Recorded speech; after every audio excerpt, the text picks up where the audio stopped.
Blog Talk Radio.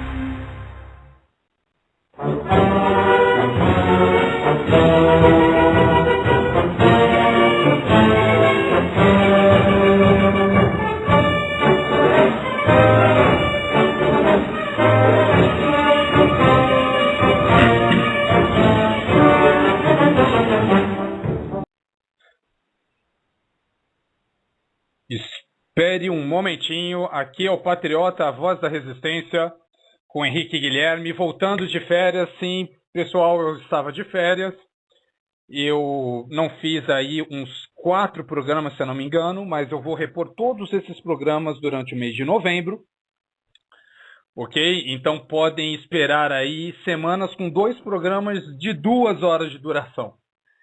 E antes de começar o programa, eu tenho 2 notícias para comentar.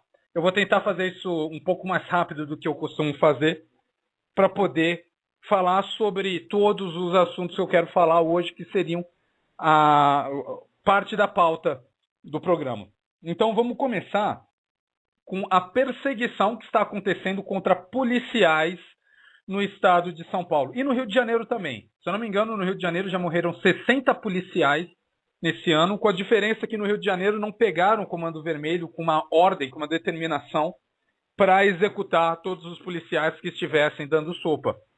Em São Paulo, pegaram esse tipo de determinação pelo PCC.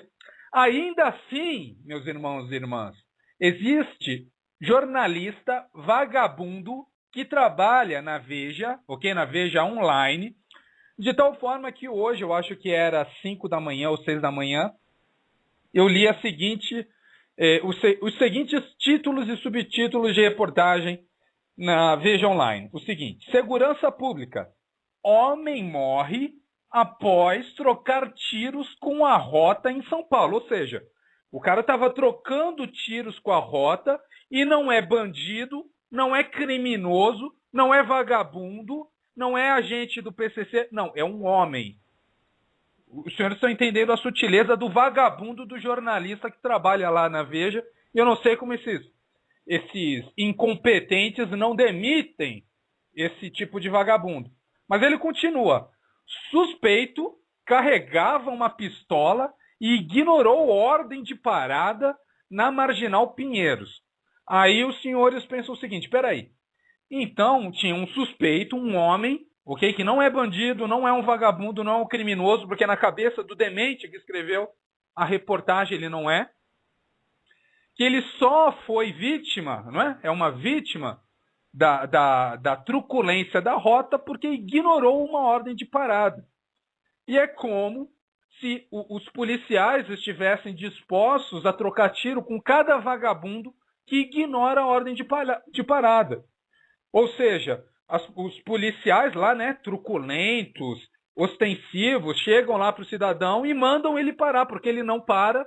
Isso é motivo para o policial trocar tiro. Ou seja, é uma perversão completa da realidade.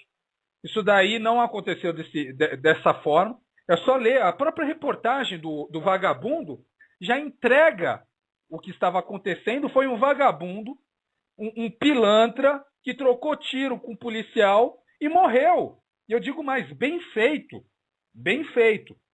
Aí fala assim, continua nos subtítulos o seguinte: onda de crimes, pelo menos 10 pessoas morrem baleadas em São Paulo. Peraí, por que eles não falam dos 90 nobres, honrados, trabalhadores, policiais que morreram vítimas do PCC nesse ano? Por que esse vagabundo desse jornalista não escreveu isso? E mais ainda, por que o editorial da Veja nem se desculpa?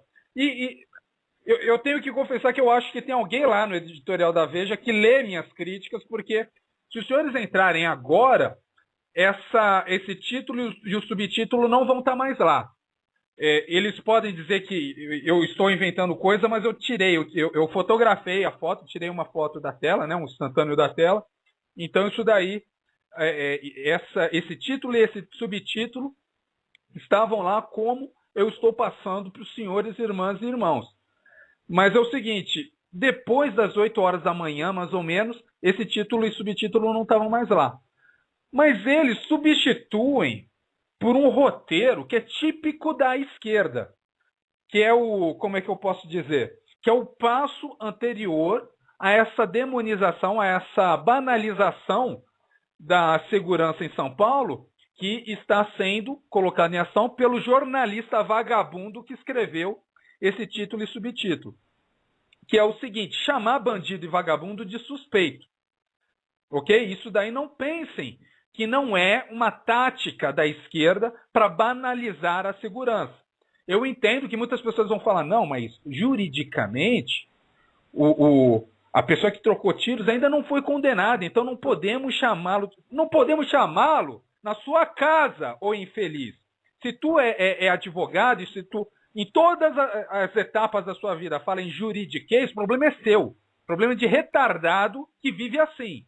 Eu sou um cidadão, eu poderia ser formado em direito e mesmo assim estou me comunicando com minhas irmãs e meus irmãos aqui, e eu não preciso seguir os conceitos jurídicos do que é um bandido, um vagabundo, um homicídio, até mesmo porque isso daí não acontece assim, né? Existe a figura do homicida, do sequestrador, do latrocida, mas o vagabundo, o bandido, o cara que troca tiro com a polícia, para mim, não importa as circunstâncias, não importam tanto as circunstâncias. O cara estava armado, não respondeu uma ordem de parada dos policiais e trocou tiro com policiais. Então, se ele morreu, para mim, bem feito, ok? Bem feito. Então, é a primeira notícia que eu queria comentar aqui.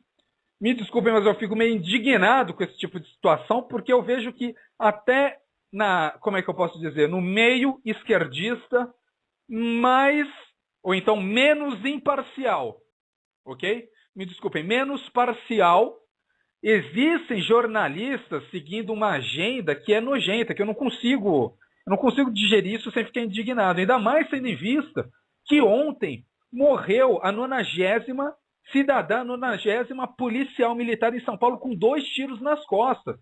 Essa soldada, ela tinha 3 filhos. E ainda assim, no editorial, me desculpe, não é no editorial da Veja, é na Veja Online dessa madrugada, esse tipo de reportagem estava lá na página principal e logo no começo. Como é que não tem um cidadão competente para filtrar esse tipo de vagabundagem? Vamos começar a se mobilizar contra esse tipo de coisa. Se você assina a Veja, cancele. Eu fiz isso, eu assinava a Veja, cancelei. Eles me ofereceram uma porrada de vantagem, eu não estou nem aí. Porque se essa é a oposição a esse lixo de mídia que está em vigor no Brasil, eu não vou financiar, eu vou tentar produzir alguma coisa diferente, eu vou tentar dar ibope, dar atenção àqueles irmãos que estão produzindo uma coisa que eu acho que vale a pena, mas eu não vou financiar lixo que contrata vagabundo que escreve uma porcaria dessa um dia depois de uma cidadã, uma policial militar lá de São Paulo ser baleada com 2 tiros nas costas e mais, mãe de 3 filhos. Pô, é pedir demais ter um pouquinho de bom senso. Não é, né? Então, continuando, a outra coisa importante que eu queria comentar é o seguinte. Tem um grupo de vagabundos lá no Mato Grosso do Sul, se eu não me engano, liderando os caiovais guaranis e tocando horror. Os senhores estão vendo um bocado de Zé Mané, um bocado de retardado, colocando o nomezinho assim, não sei o que, fulano, cicrano, guarani, caiová. Para quê? Para apoiar um grupo de bandidos, ok? Notem, eu não estou chamando todos os 70, se eu não me engano são 70 índios que invadiram uma propriedade. É isso mesmo que está acontecendo, que eu estou falando para os senhores. E por incrível que pareça, as melhores informações estão na mídia internacional. E existe um motivo para essas informações estarem na mídia internacional, não na brasileira. É porque todo esse pessoal de Haddad, de PT, de José Serra, de PSDB, de Soninha, de PV, todos esses vagabundos, eles pensam nos senhores e nas senhoras como cachorros que estão disponíveis para serem domesticados. Só por causa disso. Por isso que eles têm ali algumas cartas na manga, entre elas a mídia, e pelo que eu vejo, toda a mídia mais conhecida. E E com essa mídia, com esse poder, eles tentam convencer os senhores de uma coisa que não é, que não existe. Por exemplo, que os 70 índios que estão lá são coitadinhos e, por isso, precisamos ter uma união para interferir no direito de propriedade do cidadão fazendeiro que estava produzindo ali, ok? Para dar dinheiro para o Estado comprar a propriedade desse cidadão com, se eu não me engano, é com títulos de dívida agrária com 30 anos de vencimento. Ou seja, o cara vai desvalorizar a propriedade dele em, não sei, 50%, 70%. Ninguém quer isso. Não é à toa que o vagabundo do João Goulart defendia já esse esquema. Para quem não sabe, ali na época do João Goulart, para você fazer esse tipo de atentado à propriedade do cidadão, ou seja, para o Estado criar uma lei para comprar alguma coisa do cidadão, que já é uma coisa que deveria ser feita depois de pensar algumas vezes, não uma vez, mas algumas vezes, pelo menos na época era feito com dinheiro vivo. Agora não, agora tem uma lei que você pode comprar a propriedade do cidadão, se o Estado quiser, se o Estado inventar ali alguma desculpa, como por exemplo essa, que vagabundos lideram ali um grupo de indígenas para invadir uma propriedade e reclamar aquilo como um direito deles, e o cidadão que teve a sua propriedade agredida, ele vai receber em títulos de dívida pública com vencimento em, se eu não me engano, 30 ou 35 anos. Então, olha só até que ponto o comunismo, o socialismo se desenvolveu no Brasil. Então, é isso que eu quero deixar claro para os senhores. Um grupo de vagabundos que lideram uma comunidade indígena, inclusive que deveriam responder por isso, porque tem ali, eu não tenho certeza porque eu não estou no local, mas com certeza tem um líder, que seja um líder ou 5. Se forem 5 líderes, eles levaram crianças e mulheres inocentes para cometer um crime, que é a invasão de uma propriedade, ok? E depois disso, depois de invadir uma propriedade, depois de, como é que eu posso dizer, atentar contra o direito de propriedade, contra a paz do domicílio, do dono da propriedade, eles ainda querem posar de coitadinho. E ainda vem um bocado de retardado e colocar assim, fulano, Guarani Kaiowá, cicrano, Guarani Kaiowá, querendo, e eu, como é que eu posso dizer, algumas dessas pessoas eu conheço pela atividade em blogs, em YouTube. E é o seguinte, são pessoas verdadeiramente iníquas, ok? E qual a melhor forma para uma pessoa verdadeiramente iníqua, como é que eu posso dizer, achar que está perdoada de seus erros? É fazer esse negócio fácil, não, eu vou convencer todos os bobalhões de que eu sou uma pessoa boazinha de uma forma muito fácil. É só eu colocar Guarani Kaiowá do lado do meu nome que todo mundo vai achar que eu sou uma pessoa boazinha. Eu não sei os senhores, mas eu acho isso uma vagabundagem. Eu acho que o cara que faz isso está te chamando de vagabundo, está te chamando de retardado, ok? Então por isso que eu não tolero esse tipo de gente. Eu nem debato. Felizmente esses retardados ainda não vieram debater comigo. Mas para mim é um bando de retardado. Eu ia falar mais, eu ia falar sobre a invasão lá de Corumbiara, que foi a mesma coisa. Aliás, eu vou falar rapidinho. Invasão de Corumbiara. Um grupo de índios, se eu não me engano, uns 200, 250, invadiram uma propriedade lá em Corumbiara e o dono da propriedade, como aconteceu nesse caso, que fique claro, ele pediu na justiça a posse, né, a restauração da posse. Quando a polícia foi retirar os índios, da primeira vez, eles foram recebidos no tiro. E quando um juiz lá, um juiz que é raro isso no Brasil, mas mais esclarecido, ele foi lá, deu mais contingente para a polícia, e a polícia voltou lá e foi recebida no tiro, houve vítimas, ok? Houve vítimas, entre eles 2 policiais. E é uma coisa que poucas pessoas sabem, e novamente que eu só descobri na mídia internacional, é que existia um processo para julgar isso. Os índios foram responsabilizados, inclusive pela morte de uma criança, Ou seja, por isso que eu estou tão indignado com isso, porque esses vagabundos, quando eu falo vagabundos, não é todo mundo que está lá, não. Porque são 70 índios, alguns deles crianças. Alguns desses índios são mulheres inocentes que estão lá, forçadas e pressionadas por uma liderança vagabunda. Ok? Então eles mandam esse pessoal invadir uma propriedade com eles, porque são covardes, né? Eles são covardes, eles não conseguem enfrentar pessoas mais fortes, ou então mais bem organizadas sozinhos. Eles precisam ter um escudo, que são essas crianças, essas mulheres.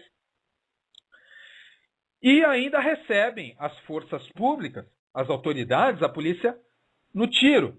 Então, nesse caso de Corumbiara, eles foram julgados e foram condenados. E é a mesma coisa que está acontecendo aí nesse grupo de Guaranis Caiovais. E mais tem o detalhe, esses Guaranis, a liderança de vagabundos, eles estão falando assim, que se for necessário levar as mulheres e as crianças a um suicídio coletivo, eles farão.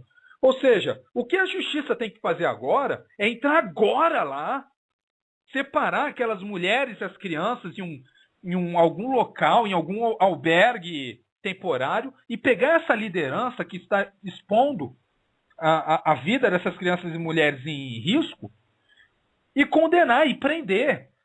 Claro que vai vir vagabundo para dizer, não, eles são índios, eles são, não sei, inimputáveis. Dane-se, vamos criar lá uma emenda constitucional urgente para condenar esses vagabundos, que é isso que tem que acontecer.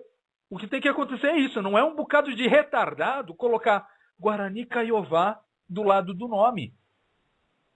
Ok? Então, agora que eu já desabafei, este é mais um programa O Patriota, a voz da resistência.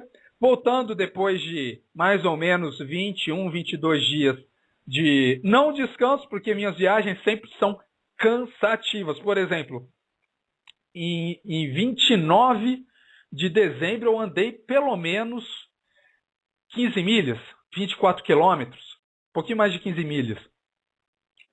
E minhas férias são sempre assim, eu quero visitá-lo. Por exemplo, eu sou aficionado por batalhas, eu já falei isso, por história militar. Então, eu fiz uma viagem lá para os Estados Unidos, eu vi os campos de batalha de Lexington, de Concord, de Gettysburg, de Sharpsburg. Em Washington também foi invadida pelos ingleses. Filadélfia, Trenton, Princeton. Olha só, quem entende de história militar deve estar achando o máximo que eu estou falando. Quem não entende, está achando que eu sou um nerd, mas eu não estou nem aí. Mas depois dessas férias, que foram cansativas, mas muito proveitosas, que eu gostei muito, eu faço a proposta de repor todos os programas que eu deixei de fazer, não por querer, porque, infelizmente, os Estados Unidos, eles não têm lan house. Todo lugar tem Wi-Fi, mas não tem lan house. Eu achei isso daí ruim para mim, que queria fazer os programas todas as quintas-feiras. Mas não tem problema, eu vou repor nesse mês de novembro. E neste programa, sobre o que eu vou falar?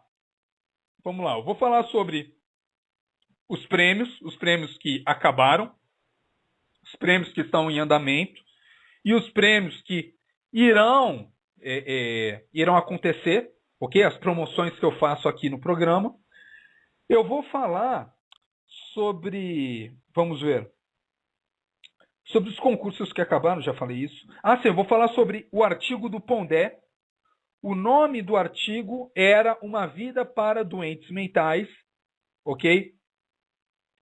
Só para terem uma ideia. E ele associa o consumismo a um certo retardamento mental. Então eu vou falar dessa infelicidade, desse babaca, desse carinha que tá na cara que é um esquerdista, e ele se faz de conservador só para enganar otário, que fique claro. É só para enganar otário, não é à toa que o Rodrigo Constantino foi o primeiro a defender o cara.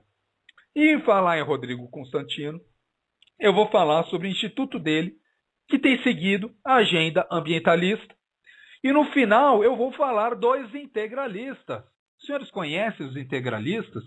Então, eu conheço os integralistas. Inclusive, eu tentei militar nesse meio durante alguns anos. E eu sempre tentei dialogar com eles no sentido de pegar aquelas porcarias que alguns integralistas no passado falavam e renovar e tirar aquilo da ideologia. Mas tem um negócio que acontece, infelizmente, que é o seguinte: quando você está numa ideologia ruim, você não tem como salvar ela com métodos paliativos. Você tem que jogar essa ideologia fora e seguir ou propor uma outra. E foi exatamente isso que eu fiz. Ok? E eu vou falar um pouquinho disso. Eu vou fazer um programa não falando só sobre essa questão do integralismo, porque o integralismo é de esquerda, ok? O integralismo tem um vínculo muito forte com o socialismo. O integralismo, na época, era antissemita.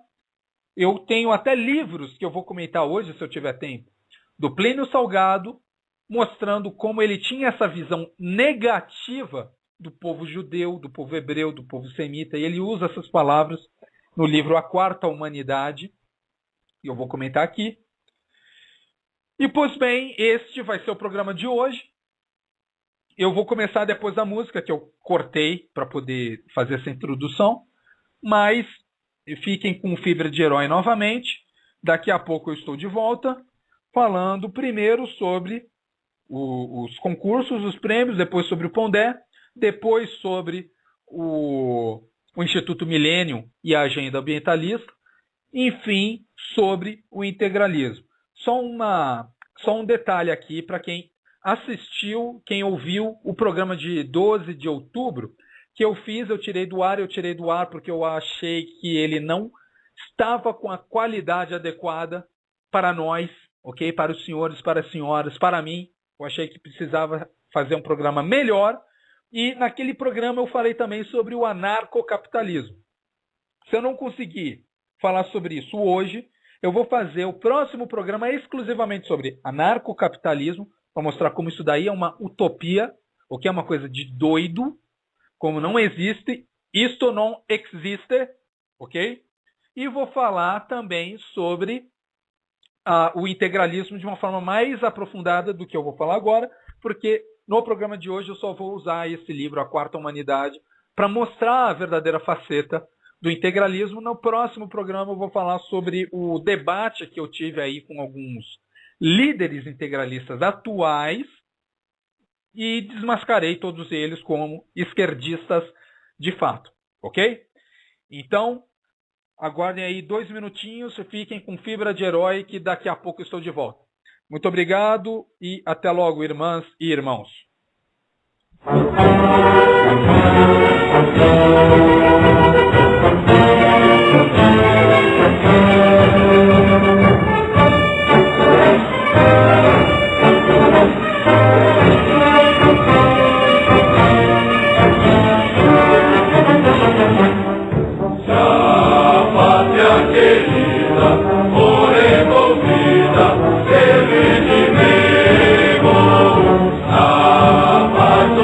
Yeah.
isso aí, senhoras e senhores.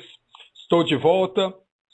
Então vamos começar o programa falando dos prêmios que acabaram, ok? Dos prêmios que chegaram ao final, que era o da expansão do comunismo na África.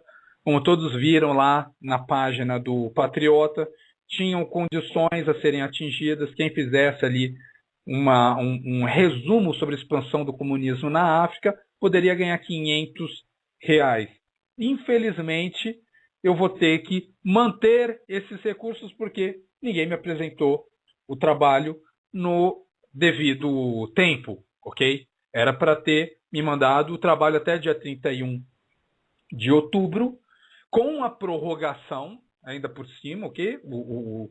O tempo original era 30 de setembro, eu prorroguei para 31 de outubro, mesmo assim ninguém mandou, então, infelizmente, ninguém ganhou este concurso. Mas ainda existem concursos e programas em desenvolvimento. Por exemplo, tem aquele concurso, ok?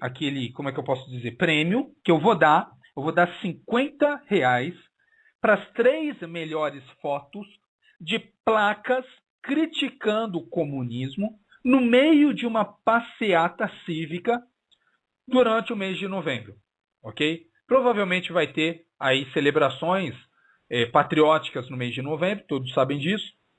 Se os senhores forem a uma dessas passeatas com uma placa dizendo o comunismo é um lixo, o comunismo é para retardados, o comunismo já matou 100 milhões de pessoas no mundo.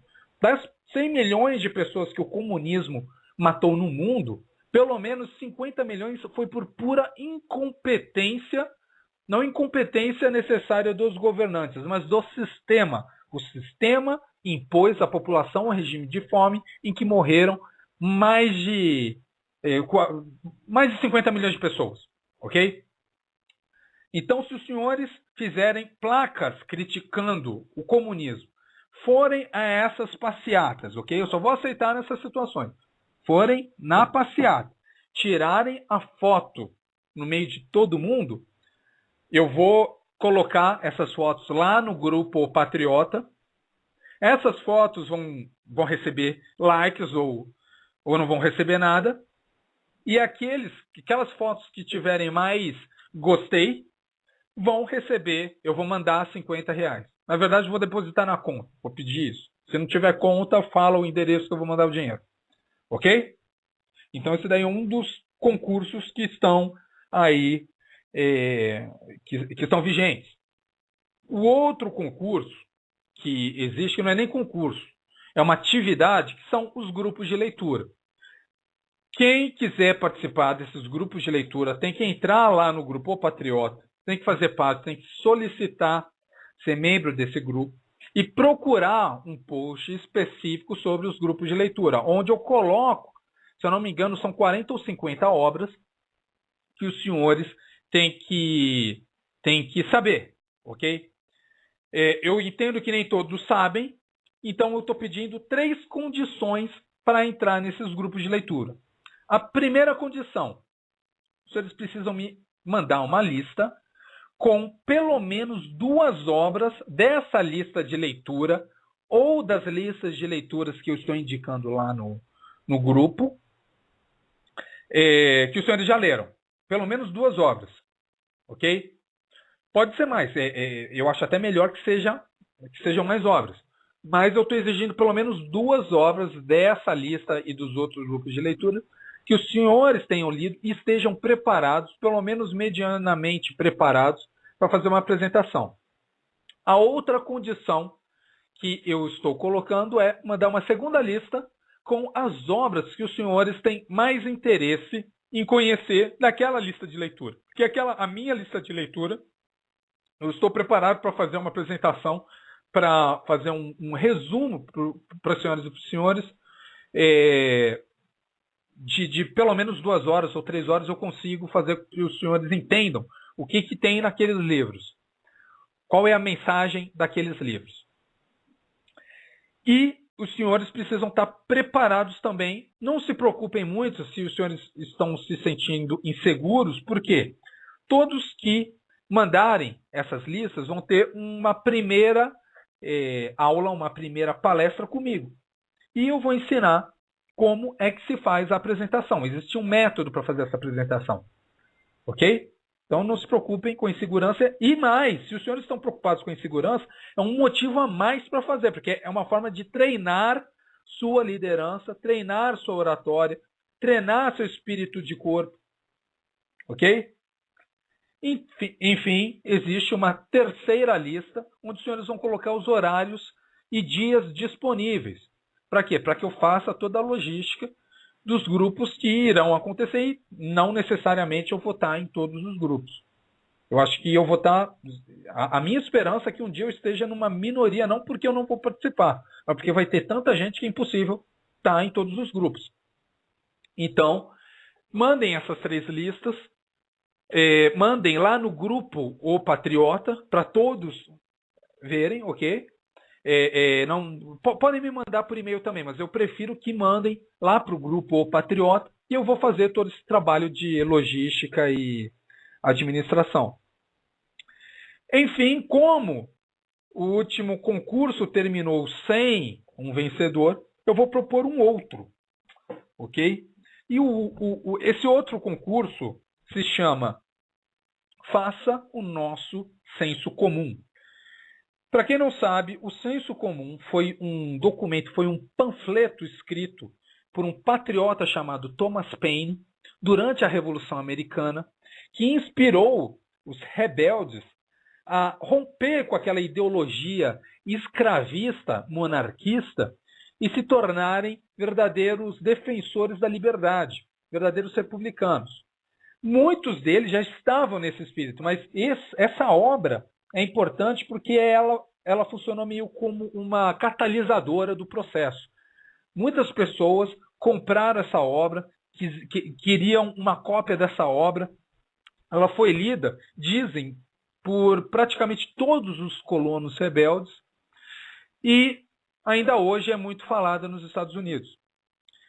Então, eu estou pedindo para os senhores, nesse concurso, nesse prêmio, ok? Para que escrevam o nosso senso comum. Eu entendo, mas o que foi o senso comum? Nem todo mundo sabe o que foi o senso comum. Sabem isso, né? Que foi escrito pelo Thomas Paine durante a Revolução Americana, mas o que continha no senso comum? Ele tinha basicamente 4 partes, ok? Os senhores podem dividir facilmente o senso comum em 4 partes. A origem dos governos, ou seja, por que os governo é necessário. Eu não estou falando de um governo opressor, eu não estou falando de um governo como esse que temos, esse lixo que temos, eu estou falando um governo de homens, por homens, para homens, ok? Para cidadãos e cidadãs. Então os senhores vão escrever uma primeira parte sobre a origem do governo. Por que é importante ter um certo controle na sociedade? Isso daí só para nos diferenciar dos anarquistas, ok? Nós não somos anarquistas. Só para dividir uma linha bem clara, olha só, você é anarquista, eu não. Você pode pensar que está conosco. Não está, você está aí, nós estamos aqui. Então essa primeira parte que tinha no senso comum que os senhores vão colocar no texto, que eu não vou colocar um limite de páginas. Eu vou avaliar e eu acho que eu vou colocar mais de 3, porque eu estou pensando em colocar 2 ou 3 vencedores em que eu vou mandar, já vou falar o prêmio. Mas então, tem essa primeira parte, a origem dos governos. Tem uma segunda parte em que o Thomas Paine falava sobre o atual sistema da monarquia lá na Inglaterra. E o que os senhores vão fazer vai ser uma segunda parte falando sobre o que é o atual sistema hoje que nos governa. Da forma que os senhores quiserem. Okay? Eu não vou colocar muitas limitações aí. Eu quero saber o que os senhores estão pensando mesmo. Tem uma terceira parte que fala sobre por que o atual sistema, o atual governo não nos serve. No caso lá do Thomas Paine, era a monarquia e a tirania. Não servia aos patriotas. E os senhores vão colocar também por que os senhores estão insatisfeitos. Por que estão assistindo esse programa? Por que quando tem eleições, a cada 2 anos os senhores não votam em ninguém, ou então estão tão desencorajados a votar em qualquer pessoa que faz aquele voto de protesto? Por quê? Os senhores já pararam para pensar nisso? A intenção desse concurso é exatamente essa, para os senhores fazerem essa reflexão. Enfim, quais são as nossas condições nesse combate? É possível mudar? Tentem objetivar a nossa situação e colocar isso no texto dos senhores, das senhoras. Para quê? Para a gente trocar ideias mesmo. Mas o que vai acontecer? Eu vou, da mesma forma que as fotos, publicar esses censos comuns. Eu vou selecionar, deixa eu ver, 5, ok? Que fica estabelecido aqui. 5 censos comuns que eu vou selecionar. Vou publicar no Grupo Patriota. E os 3 melhores, os 3 mais votados, eu vou mandar uma apostila para quem está fazendo o concurso da Polícia Militar, da Polícia Civil, da Polícia Federal, ok?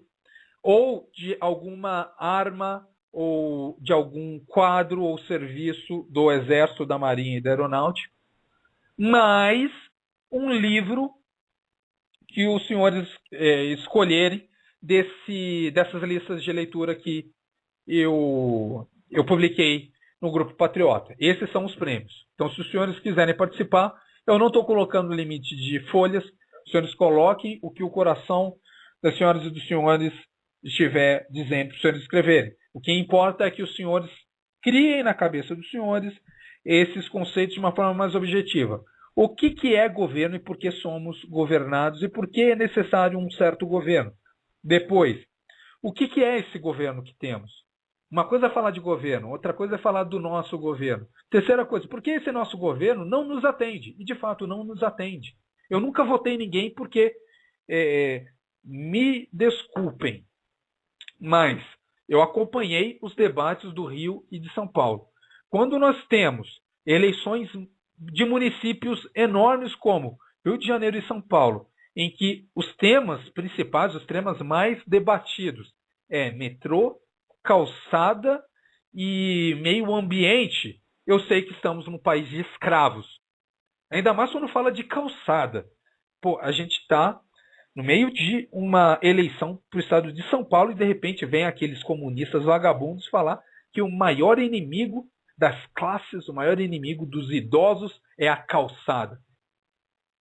Quando as pessoas levam isso a sério, eu sei que eu estou num país de escravos e não de homens e mulheres livres. Então sabemos que tem um problema, os senhores vão colocar esse tipo de reflexão nessa terceira parte. E na quarta parte, qual a condição que temos para virar a mesa? Qual a condição que temos para mostrar que existe chance de futuro produtivo, de futuro livre para o Brasil? Ok? Então, este é o concurso que eu vou estar propondo, melhor, que eu já propus, que os senhores já podem me mandar. Eu vou fazer assim, eu vou querer a resposta desse concurso, eu vou querer o seu senso comum até o dia 30 de novembro, ok? Depois de 30 de novembro, eu leio, vou colocar aqui minha palavra, vou ler em até mais 5 dias.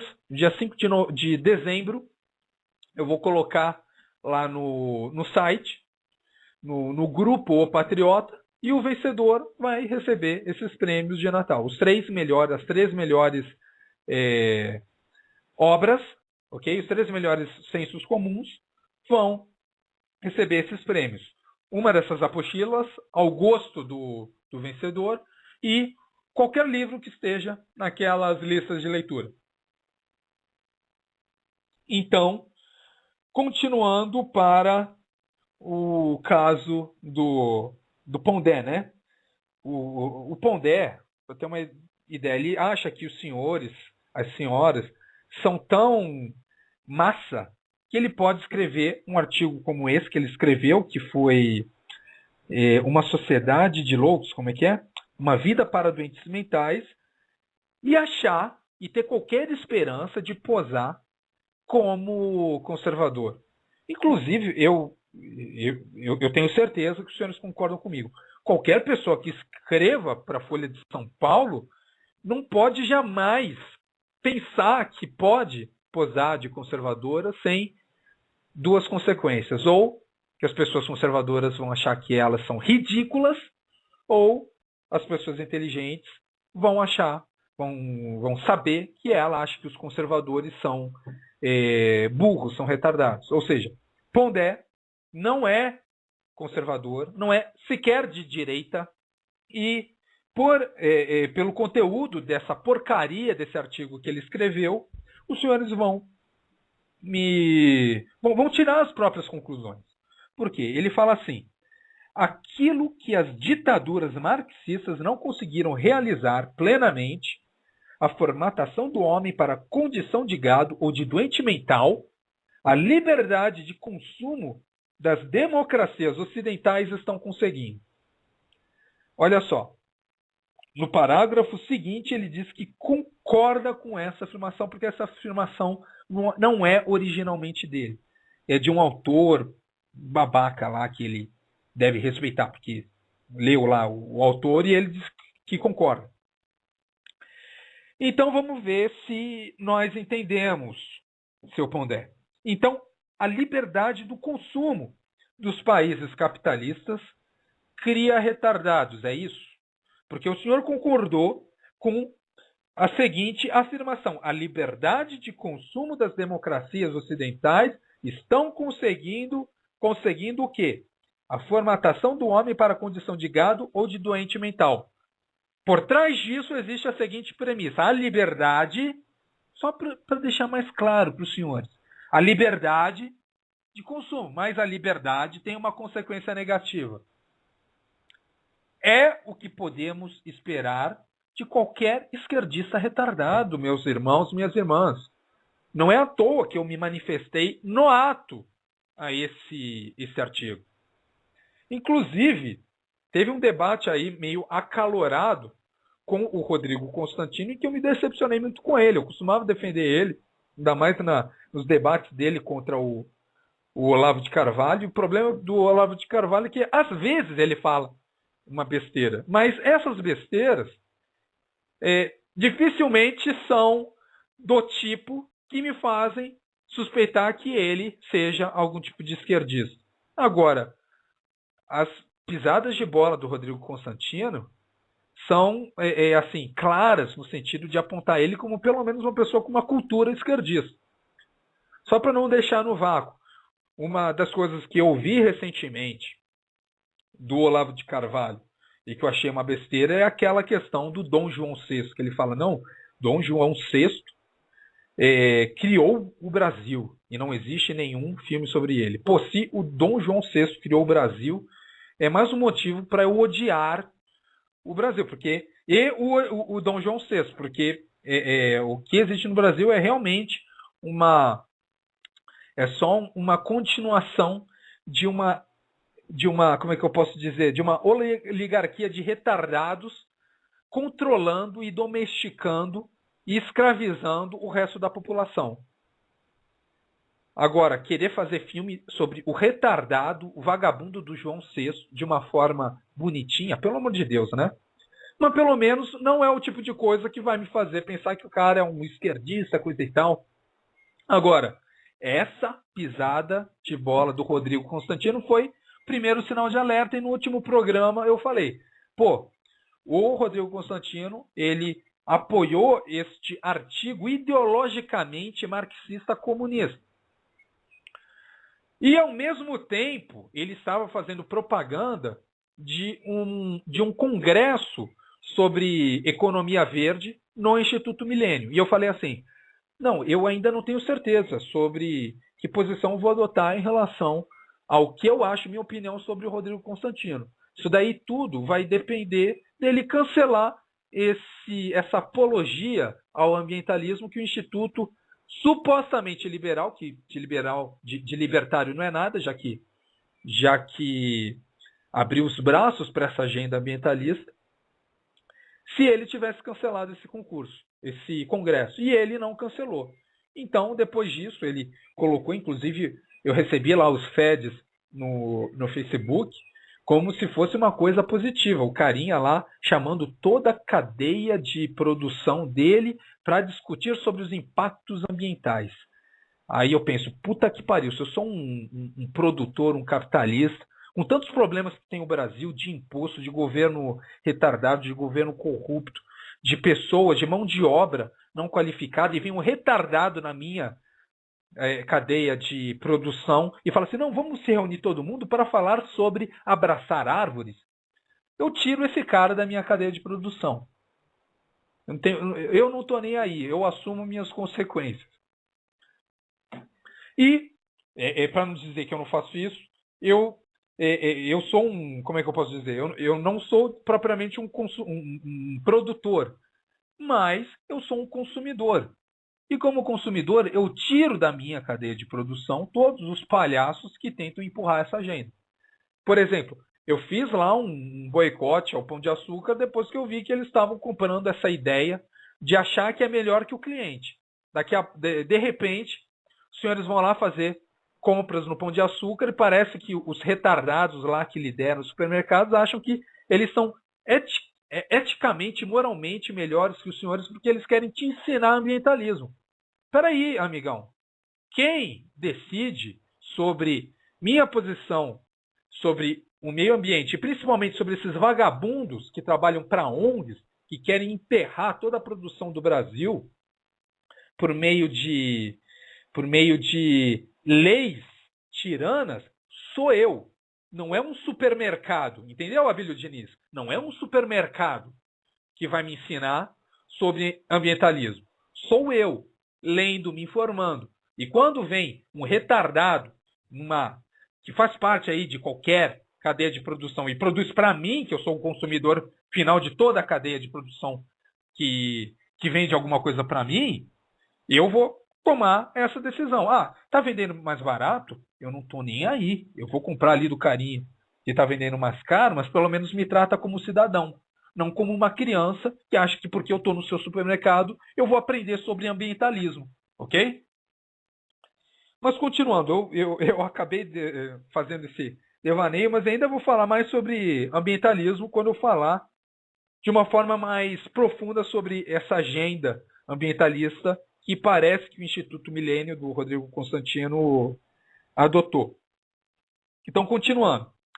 Dentre as pérolas encontradas no artigo do Pondé estão 1. Culpar a sociedade ou o sistema pelo consumismo.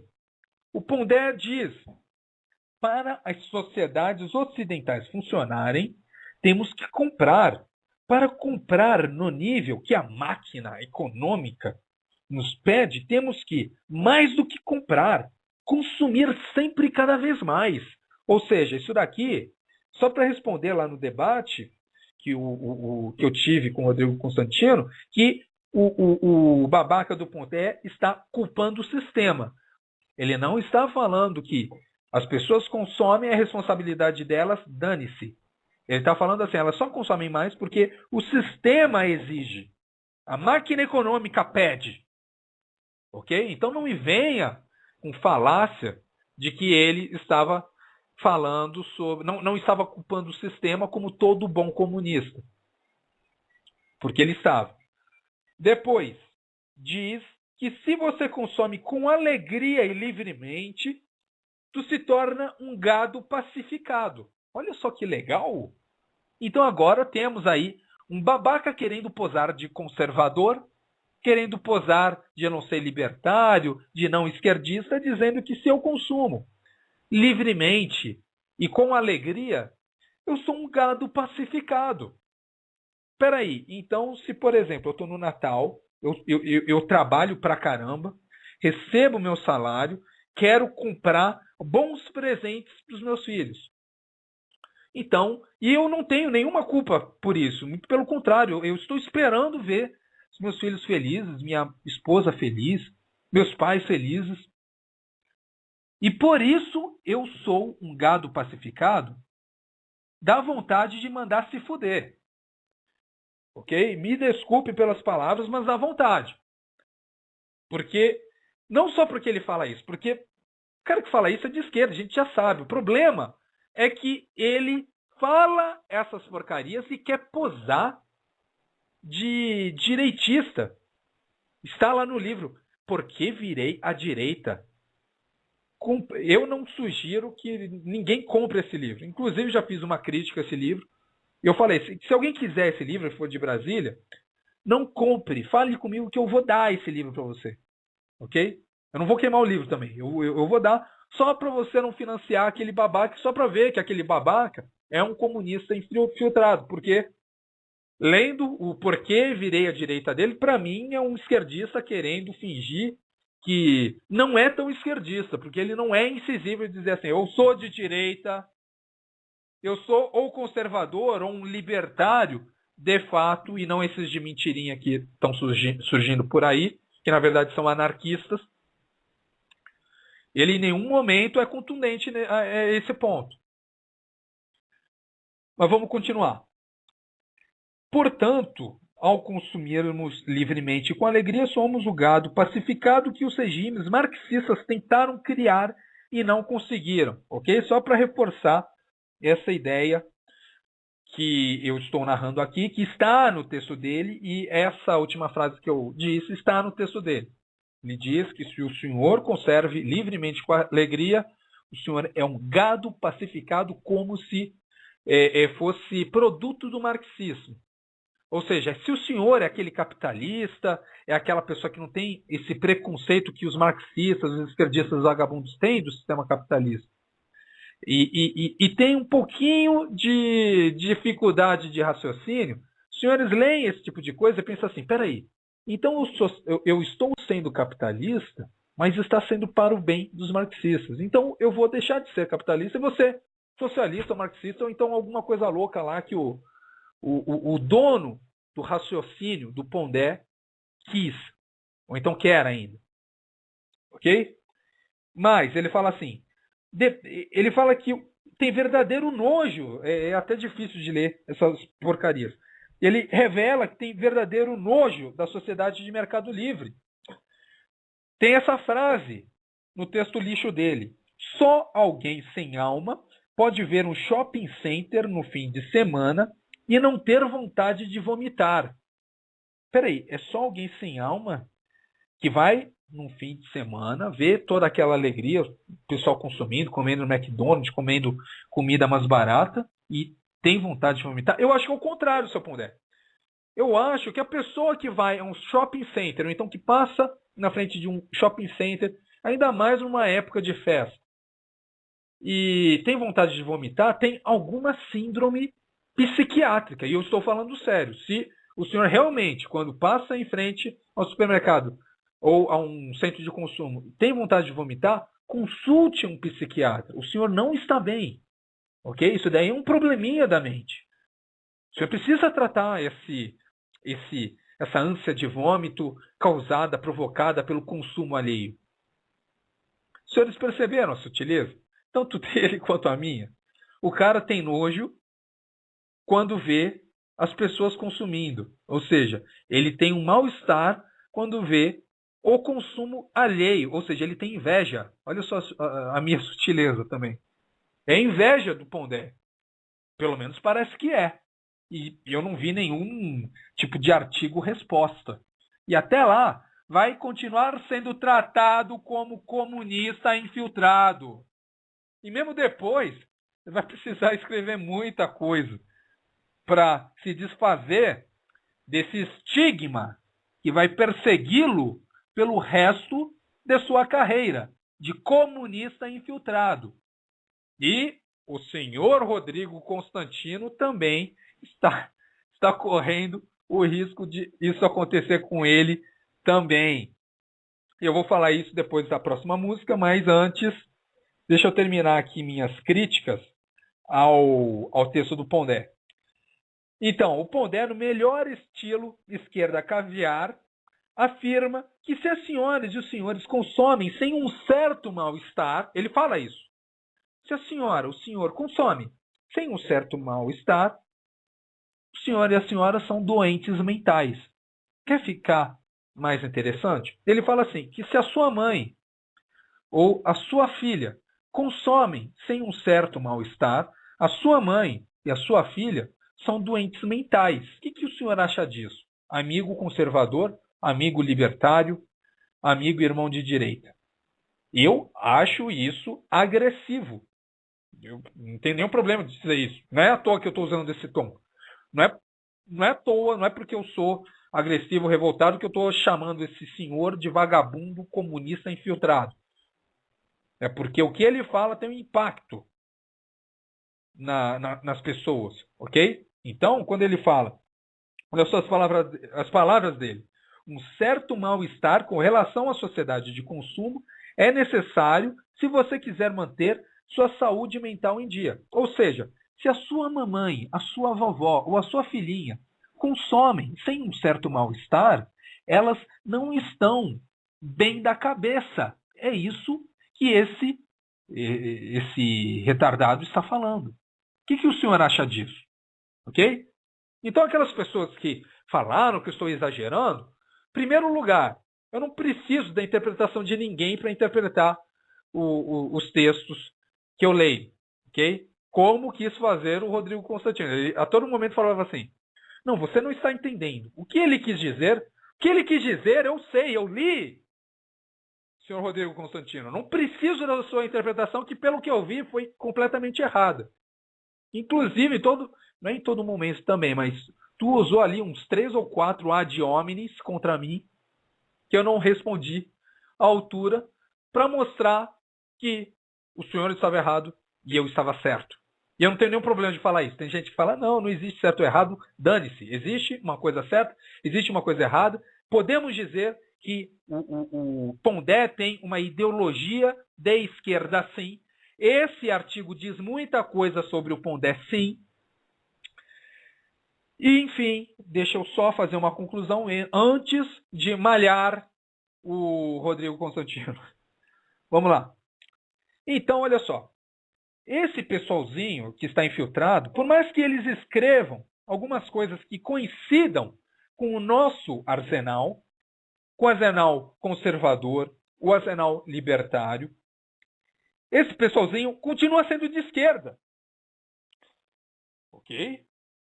Eles são homens da esquerda, que, só para fazer um contraponto, para o advogado daquele terrorista que foi condenado, José Genuíno, o mensaleiro, isso pode ser uma coisa boa. Por quê? Porque o advogado desse vagabundo usou isso, né? Não, o Genuíno não faria isso, ele é um homem da esquerda. Pô, tu tá querendo condenar o cara para dizer que o cara é um homem da esquerda, tu tá querendo me dizer que o cara é bandido mesmo. Mas ele usou isso para defender o José Genuíno.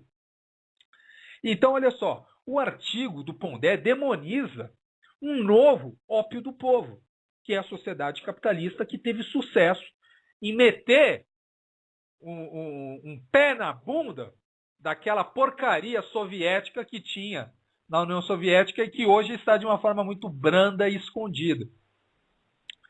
É isso que ele quer, essa é a intenção estratégica do Pondé quando escreveu esse artigo. Então ele demoniza o novo ópio do povo, ele critica a sociedade ocidental, leiam o artigo, os senhores vão ver. Ou seja, ele fala contra o sistema. E sugere ainda que o Pondé, né, o autor, acha que se os senhores vão com suas famílias passar um tempo agradável em shopping, com alguma frequência, são todos uns doentes mentais. O que os senhores acham disso? Então, essa é a minha conclusão do artigo do Pondé. Agora eu vou deixar aqui os senhores com uma outra música. Eu acho que a gente está com tempo hoje. Antes de eu falar sobre o Instituto Milênio, que eu vou falar um tempinho porque envolve ambientalismo. E como eu já falei no começo desse programa, né, daquele caso dos caiovás guaranis, eles não desistiram depois desse último, do Rio Mais 20. É o que eu falei, exatamente o que eu falei depois do Rio Mais 20, a minha impressão sobre o Rio Mais 20. Eles não desistiram. Não pensem que eles desistiram. Eles deram aquela impressão de que o Rio 92 foi um fracasso, que eles têm que reformular. Não, nada disso. Eles são controlados por pessoas que têm tudo isso esquematizado como se fosse uma obra de engenharia. Por exemplo, não é à toa que, de repente, um bocado de retardadozinho começou a colocar Guarani Kaiowá do lado do seu nome. Para conseguir isso, inclusive até porque isso daí justifica aquele termo que eu acho muito interessante, engenharia social. Tu trata pessoas como engrenagem, porque depois que vocês colocam, impõem uma agenda esquerdista num país, as pessoas se tornam massificadas mesmo, se tornam retardadas. E é fácil você fazer elas responderem da forma que os senhores, não os senhores, mas quem tem o poder quer. Ok? E quando eu falo quem tem o poder, não estou falando de Dilma e Lula, não. Eles são, eu não vou dizer que eles são peões. Eles são ali nem rei e rainha, porque esses daí são muito mais poderosos. Um dia eu falo sobre isso. Eles são ali as torres, ok? Ou melhor ainda, os cavalos. Infelizmente não existe nenhuma figura no xadrez chamado a vaca e o ladrão para eu comparar eles, mas agora eles são os cavalos ou as torres. Então não perca o próximo bloco, eu vou falar sobre o Instituto Millennium e essa agenda ambientalista. Então fiquem com Canção do Exército. O que os senhores acham? E mais, aquelas pessoas que estão acompanhando acham que eu esqueci de mandar os abraços, que tem aqui uma pessoa pedindo para eu mandar um abraço para ele, para o seu filho. Eu vou fazer isso assim que terminar a música, ok? Então muito obrigado, até o próximo bloco.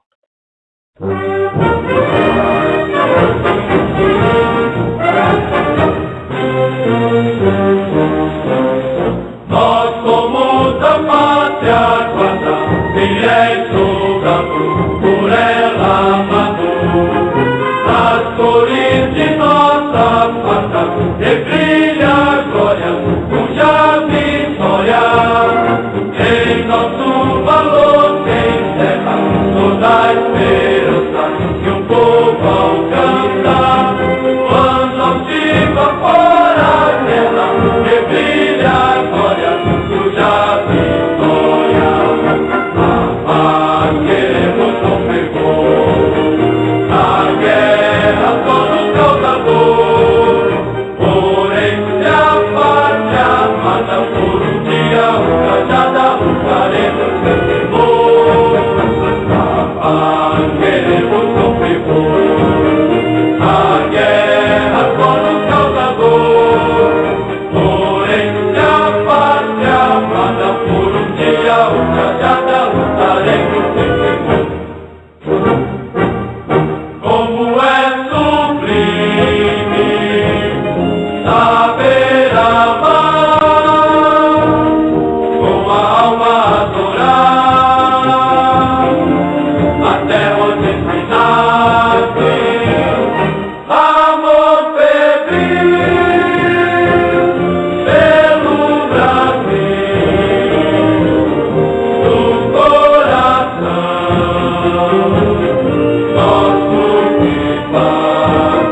E quando a nação querida frente ao inimigo correr perigo, fizemos por ela vida e brilha a glória, cuja vitória assim ao Brasil faremos oferta igual já por filial. Já de pátria salvaremos e brilha a glória, cuja vitória a paz queremos com fervor. A guerra só nos causador, porém se a pátria amada por um dia ultrajada, lutaremos sem temor. A paz queremos com fervor. A guerra só nos causador, porém se a pátria amada por um dia ultrajada, lutaremos sem temor. É isso aí, meus irmãos e minhas irmãs. Gostaria aqui de mandar um abraço principalmente para o Alex, e seu filho Rodolfo, Alex Ferreira e Rodolfo Ferreira, estão ouvindo aí ao vivo. Juan Hernandes, Aristóteles Viken, vamos ver, Wagner Rodrigues e Apolo Reis. Então, para todos esses patriotas, todos esses conservadores, todos esses libertários de fato, um abraço, continuem a boa luta. E hoje é domingo, né? Vamos procurar aí inspiração para trabalhar direitinho durante essa semana. Então, eu vou continuar aqui. Assim, antes de continuar, deixa eu só fazer um comentário sobre essa questão da audiência. Porque, assim, eu tenho muito orgulho de ter essa audiência. No debate que eu tive com esses integralistas, eu só estou falando isso para os senhores entenderem o que é a ideologia, o que é ser culturalmente de esquerda. Eles estavam começando a me tratar como um cachorro morto, como um cachorro moribundo, como alguém que não tem nenhum, que ninguém ouve. E eu disse, eu sou uma pessoa pouco ouvida no Brasil. Mas eu tenho aqui, no último, só para os senhores terem uma ideia, no último programa, que está aí no Grupo Patriota, 4.000 pessoas assistiram. Eu tinha dito 2.000 porque eu não tinha o disponível lá os meios na hora para eu falar para esses babacas. Eu falei, pô, eu sou um cachorro morto, eu tenho aí 2.000 pessoas ouvindo um programa de 2 horas toda semana. Mas para mim, não importa a quantidade, importa a qualidade. O que importa é que eu sei que essas pessoas que estão acompanhando são conservadoras, são guerreiras, são verdadeiros cidadãos, estão fazendo o melhor para crescer e para tornar aqui o Brasil um lugar melhor para todo mundo, inclusive para os esquerdistas. Quando a gente trabalha, não é só para a gente, não. É para construir uma nação melhor mesmo. Todo mundo vai usufruir disso. Eu tenho orgulho de ter essa audiência. Mas eu estou falando isso só pelo seguinte detalhe. Olha só o que é a cultura, uma pessoa com cultura de esquerda. Depois que eu falei isso, eles começaram a me tratar diferente, como se ter audiência, como se as pessoas ouvirem um programa com essa intensidade fosse alguma coisa que provasse alguma coisa. Não. O que eu falo tem um valor por si. Se as pessoas ouvem ou não, se as pessoas, não sei, gostam ou não, isso daí é outro problema. Se isso daí fosse o padrão de julgamento para qualquer coisa, a gente podia dizer que o Haddad é o melhor prefeito para São Paulo, já que, não sei, 30% lá dos retardados votaram nele. Mas não acontecem assim as coisas. E, infelizmente, a esquerda aceita. Isso daí é triste. Um esquerdista, de fato, quando os senhores conversam e percebem como ele funciona, um esquerdista, de fato, ele compra muito fácil o argumento da autoridade. Se alguém mais forte diz que eles compram. Ou então, se tem aí algum panaca falando alguma coisa, tem muita audiência, eles sabem, isso daí é um argumento relevante para eles. E para mim não funciona assim. Eu tenho certeza que para todos os senhores não funciona assim. Então vamos continuar aqui com o programa Patriota. Vamos falar sobre o Instituto Milênio e a agenda ambientalista.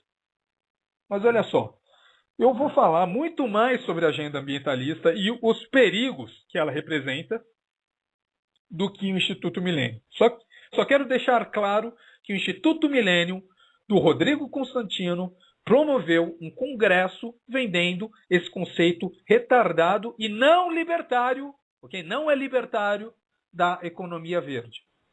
Inclusive, eu fiz aí alguns comentários engraçados lá nos posts que o Instituto Milênio colocou no Facebook, mas isso daí não vem ao caso. Que fique claro só isso para os senhores saberem que o Instituto Milênio não é libertário. Ele diz que é libertário, mas não é libertário, ok? Então vamos lá. Um estudo em 2006 mostrou o seguinte, que maiores temperaturas globais reduzem o número de mortos de frio, ok? Isso daí é óbvio, né? Se você tem mais temperatura global, você reduz o número de mortes de frio. E aumenta, claro, o número de mortes de pessoas com calor. seriam doenças ali de respiração. Geralmente as pessoas que morrem de calor é por problemas respiratórios, as pessoas que morrem de frio, pessoas cardiovasculares. Acontece que esse estudo mostrou que o número de pessoas que deixam de morrer de frio é muito maior do que o aumento das pessoas que morrem de calor. Ou seja, o aumento da temperatura, sendo num patamar não absurdo, é positivo. É positivo para a vida, ok? A vida, ela só surgiu por causa de energia, ela não surgiu do frio, não surgiu de uma temperatura estável. Ela surgiu de uma temperatura específica e a vida funciona assim, com energia, ok? Inclusive existem até formas de vida que existem teorias, ok? Eu tenho livros para falar sobre isso.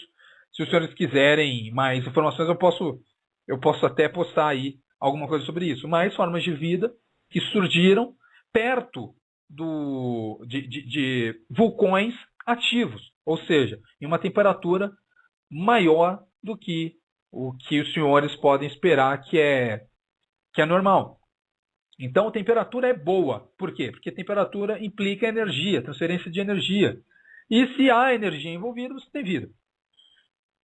Então, olha só, as informações desse estudo é o seguinte. Menos 1.700.000 pessoas morreriam de frio com um determinado aumento da temperatura e mais 365.000 pessoas morreriam de calor. Ou seja, você teria ali um número de vidas poupadas de mais ou menos 1.300 pessoas. Ok? Um pouco mais de 1.300. 1.335. Desculpem, 1.335.000 pessoas que não morreriam de frio. E as vidas poupadas seriam mais ou menos 175.000 nos Estados Unidos, 175.000 na União Europeia, na China e na Índia, 720.000 em cada um dos dois países. Olha só que interessante. E tem outra coisa. Quando a gente fala de protocolo de Kyoto, que esses ambientalistas querem vender como se fosse uma coisa boa, é mais ou menos uma forma de desaquecer a economia. Para quê? Para não produzir tanto gás carbônico, esperando que isso tenha um impacto na temperatura global. Acontece que, para os senhores acompanharem o que eu vou falar agora, vocês precisam assumir a premissa deles, ok? Eu vou usar agora a premissa deles e mesmo assim mostrar que eles estão errados, que é a que a atividade do homem tem um impacto sensível no aumento da temperatura. E existem pesquisas mostrando que se o protocolo de Kyoto não fosse seguido, a temperatura que eles esperavam atingir no ano 2100 seria atingida em 2105. Ou seja, o impacto do protocolo de Kyoto é nada. É uma variação da temperatura, se eu não me engano, de 1 grau, 1,2 grau, daqui a 100 anos, no máximo, ok? Então vamos lá. E os custos desse protocolo de Kyoto são vários. Por quê? Novamente, levando em consideração que existe um impacto da produção do homem no aumento da temperatura. E que isso é, de alguma forma, boa dentro da cabecinha de vento dos ambientalistas.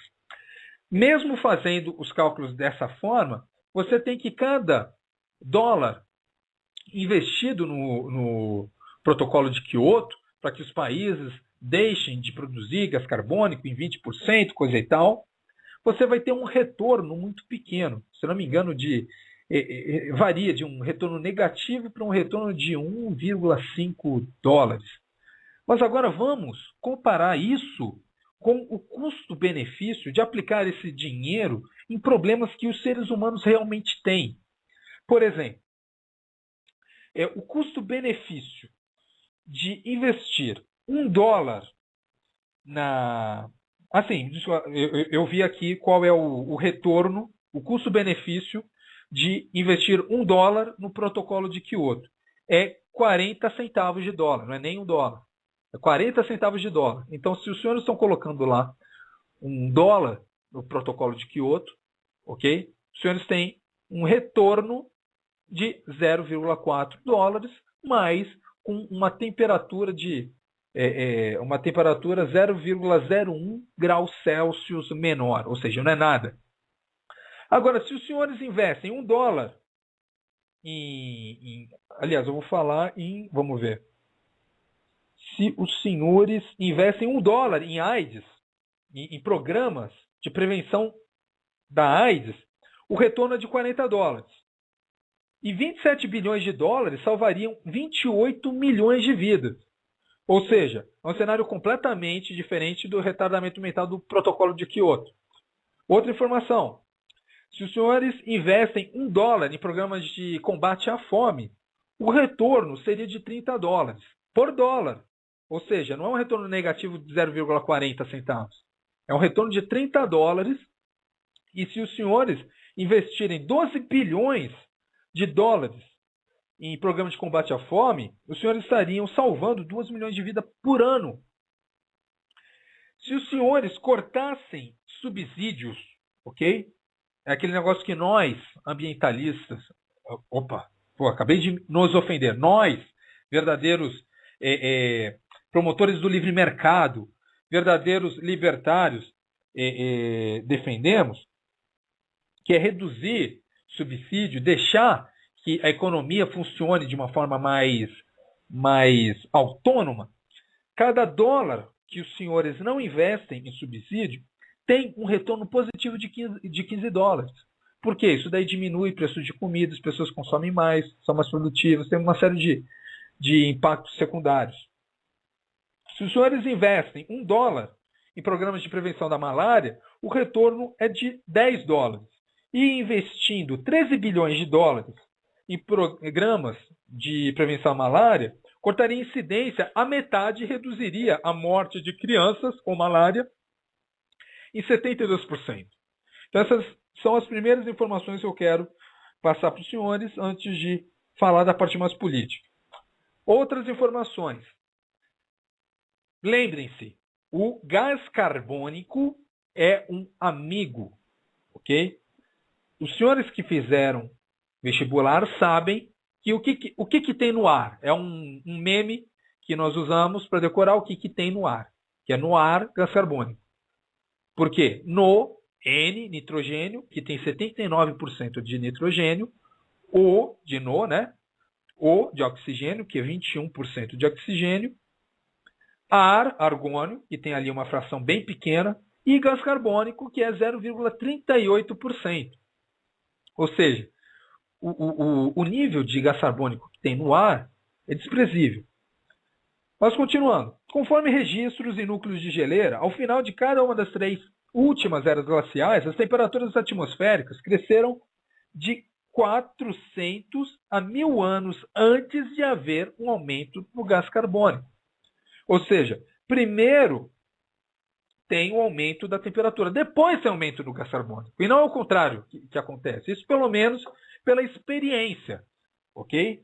Então são as informações iniciais que os senhores precisam ter.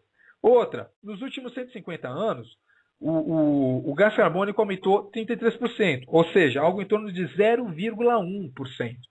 33% em relação à sua proporção inicial, que devia ser 0,27, 26%, e foi para 0,38%, aumentou 33%, que seria, dentro desses números que eu estou falando, mais ou menos 0,1%. Em termos absolutos.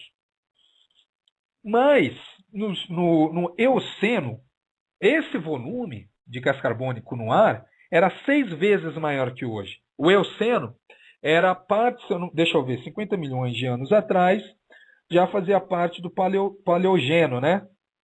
Então, que era na época, né, no período Paleoceno, era 6 vezes maior. No Cretáceo, que faz parte da era Mesozoica, ok?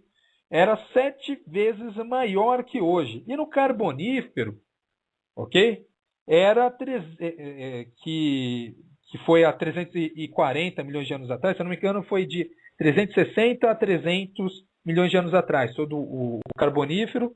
Antes dele foi o Siluriano e depois o Permiano, né? Mas era 12 vezes maior que hoje. Só para ter uma ideia da dinâmica. O gás carbônico está sempre aumentando e diminuindo. Ele já foi mais de... a sua proporção no ar já foi maior que 1%. Hoje é 0,38%. Ok? E outras informações mais interessantes. Estudos mostram que se você triplica a proporção de gás carbônico, esses estudos são feitos em estufas, ok? Então, se você triplica a proporção de gás carbônico, rosas e orquídeas crescem mais 15%. Para arroz, trigo, centeio, o crescimento aumenta em 64%.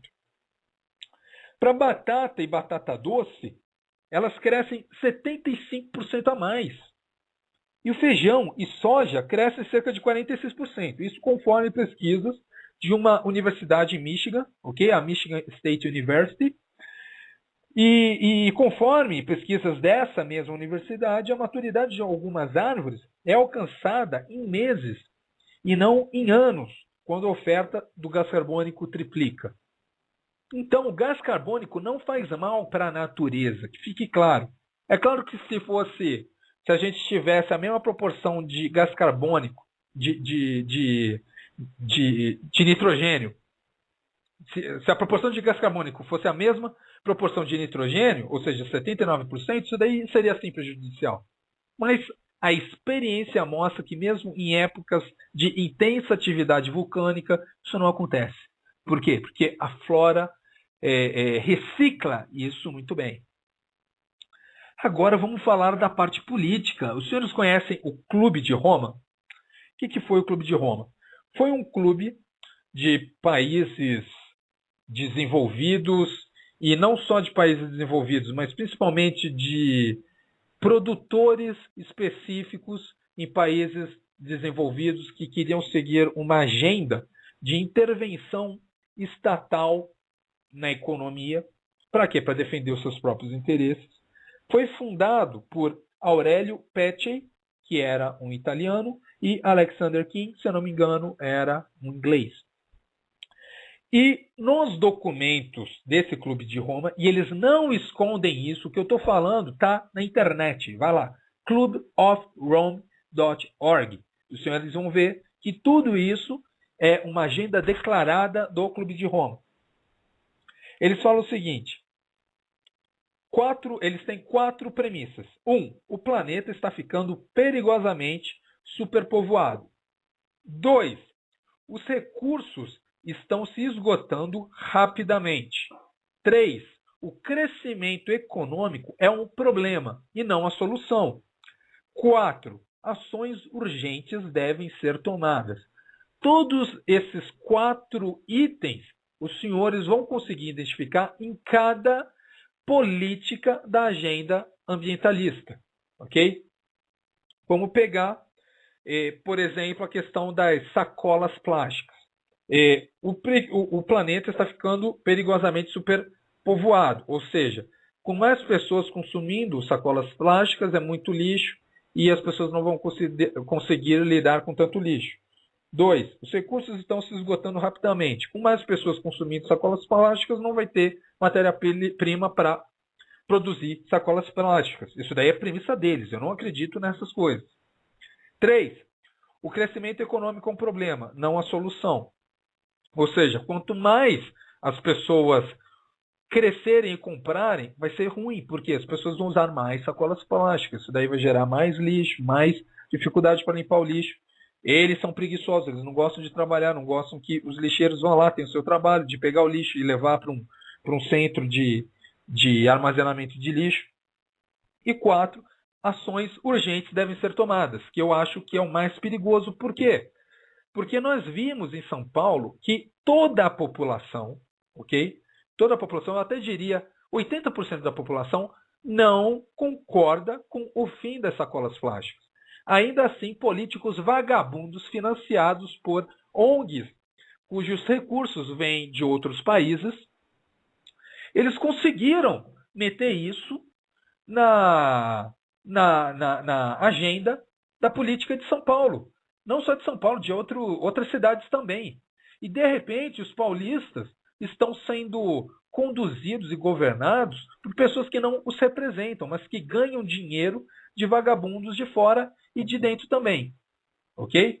Essa é a parte mais perigosa, que essas ações, que eles inventam uma desculpa esfarrapada para fazer uma besteira, e essa atitude, como é que eu posso dizer, essa medida preventiva, ela tem que ser urgente. Isso daí não pode acontecer, porque está tirando toda a questão da representatividade. É bom que os senhores se manifestem. Quando vierem com esse tipo de ideia, é bom criticar. Quando vier algum vagabundo dizer que se o senhor consome, se o senhor quer comprar um presente para o seu filho, e o senhor está esperando ver um sorriso na cara do seu filho, que o senhor, por causa disso, é retardado, reclame, fale, não deixe isso daí passar à toa, ok? E a mesma coisa para esses casos ambientalistas. Quando alguém quiser tirar o seu direito, ok? O seu direito de levar a comida para sua casa dentro de uma sacola plástica, reclame. Poucas pessoas se colocam na posição também do produtor, do dono do supermercado. Se eu sou um dono do supermercado, eu quero ter o meu direito de produtor, ok? De empresário, de tentar conquistar mais clientes, não vendendo sacolas plásticas, mas dando. Olha só, numa das únicas vezes que a gente consegue ver esse ato em que o produtor está dando um produto para os clientes, vem vagabundos dizer que eles estão errados e proibir eles. O problema é que eles não trabalham assim, eles não funcionam assim. Eu acho que é ruim quando o supermercado dá a sacola plástica, então vou fazer programas com meu dinheiro, ok? Não com dinheiro público, para conscientizar os cidadãos que não usem sacolas plásticas. Não, esses vagabundos, eles querem te proibir de usar sacola plástica e querem proibir o produtor de dar para os senhores essa sacola plástica. Então, continuando. Em 1972, os babacas do Clube de Roma publicam The Limits of Growth, que tem, além dessas 4 premissas, toda a agenda que eles vão seguir nos anos seguintes, nos anos subsequentes, e que são essenciais para entender o desenvolvimento da política internacional no final do século XX. E se os senhores lerem com atenção, os senhores vão aprender como comunistas conseguem usar a agenda ambientalista para levar a cabo seus interesses. E esse The Limits of Growth, ele não foi feito para ser uma ficção, mas é uma ficção, ok? Porque é só besteira que tem lá, que se tornou essencial para explicar esse último quarto do século XX. Agora vamos para as afirmações do Clube de Roma, que aqueles vagabundos não escondem. Olha só, em The First Global Revolution, o babaca do Alexander King e do Bertrand Schneider, eles dizem o seguinte: o inimigo comum da humanidade é o homem. Na busca por um novo inimigo para nos unir, nós viemos com a ideia de que população, a ameaça do aquecimento global, escassez de água, fome e coisas similares se encaixam nessa tarefa.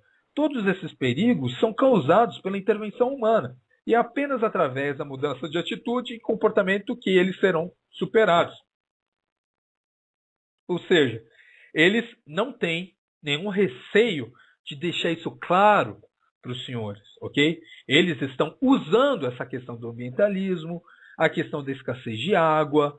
Então, quando eu me lembro de um CQC, que para mim é uma porcaria, o CQC lá queria fazer um programa sobre o Dia da Água. Não é à toa.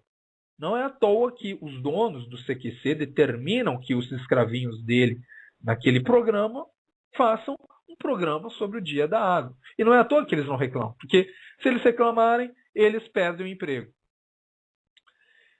Então, o perigo para eles é a própria humanidade. É isso que eles querem passar. E eu sei que isso pode parecer um pouquinho, como é que eu posso dizer, implícito nesse primeiro texto, mas vamos continuar para os senhores verem como isso se torna cada vez mais explícito. Olha só, democracia não é uma panaceia.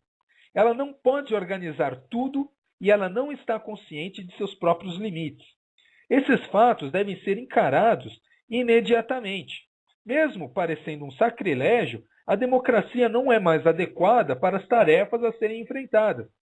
A complexidade e a natureza técnica de muitos dos problemas de hoje nem sempre permitem que representantes eleitos tomem decisões competentes no momento certo.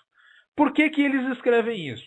Olha só, eles escrevem isso lá na década de 70 e no começo do século XXI nós já temos uma grande cidade como São Paulo, com muitas pessoas letradas, com muitas pessoas alfabetizadas, recebendo leis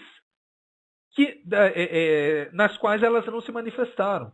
Isso é um atentado. E pior, elas não veem que isso é uma agressão ao seu direito de cidadania. Quando de repente vem um governo de vagabundos comprados, um governo Partido Verde, e fala assim, não, eu não quero saber a sua opinião, porque eu sei o que é bom para você. E é bom para você que o supermercado não saia distribuindo sacolas plásticas, nós temos que nos revoltar. Porque isso daí é tratar-nos como criança, como escravos. E nós não somos isso. Então, continuando. Olha só, agora é a publicação Mankind at the Turning Point, de 1974, também relacionada ao Clube de Roma. Diz o seguinte, a Terra tem um câncer, e o câncer é o homem. Eu falei que essa demonização do homem ficaria mais explícita. É uma intenção deles relativizar a importância do homem, porque só assim os senhores vão se ver como cachorros que não reclamam quando recebem uma ordem dessas. É o caso das sacolas plásticas. Eu vi que quando a gente conversa, quando a gente vê pesquisa, mais de 70% da população é contra.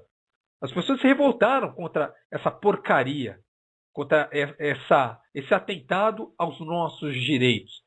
E aqueles poucos retardados que incentivaram aquilo e não estão recebendo dinheiro para isso, eu vejo como um escravo forjando algemas mais fortes. Infelizmente, o Brasil está mais ou menos assim em vários outros aspectos. Eu vejo escravos forjando os próprios grilhões e fortalecendo as próprias correntes. Não sei como as pessoas não se ligam para isso, mas é isso que está acontecendo. Então, vejam, essa agenda ambientalista que está sendo conduzida desde a década de 70 tem essa origem bem forte no Clube de Roma, que tem entre as suas leituras, os seus livros de culto, essa ideologia de que a Terra tem um câncer e o câncer é o homem. Então, continuando. Na natureza, o crescimento orgânico ocorre conforme um plano mestre, um esquema. Tal plano mestre está faltando no processo de crescimento e desenvolvimento do sistema mundial. Agora é tempo de desenhar um plano mestre para um crescimento orgânico sustentável. E notem, esse trecho do Mankind at the Turning Point foi um dos primeiros a usar esse termo sustentável, crescimento sustentável. Não é à toa que hoje todos estão usando esse termo, economia sustentável. É porque eles determinaram. E eles têm dinheiro. Novamente, um dia eu vou falar de quem financia isso. Aliás, eu vou dar só um gostinho aqui para os senhores. É o seguinte, eu acabei de visitar Nova York. Lá tem uma praça que é o Rockefeller Plaza, que é um conjunto de prédios enormes, se eu não me engano, o segundo maior prédio de Nova York está nesse conjunto. É o Rockefeller Center. E lá existe um tour que eu acho mais interessante do que ver lá a cidade de Nova York do Top of the Rock, que mostra, que conta a história do Rockefeller. E o Rockefeller, ele era o homem mais rico do mundo na década de 10. Para se ter uma ideia, se for comparar, atualizar a riqueza dele em valores presentes, ele tinha mais dinheiro do que os 3 homens mais ricos do mundo hoje. E mais ainda, chegou um momento que o governo dos Estados Unidos começou a dizer, não, o que você está fazendo é monopólio. Então você vai ter que quebrar suas empresas. Ele mexia muito com petróleo. E ele teve que quebrar suas empresas. Em 34 ele quebrou em 34 empresas. Isso daí ele demorou 2 anos, porque era um emaranhado muito grande de posse e não posse, uma verdadeira teia de aranha.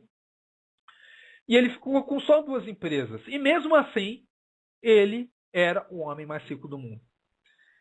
E é a Fundação Rockefeller que financia toda essa agenda ambientalista. Eu estou falando isso por quê?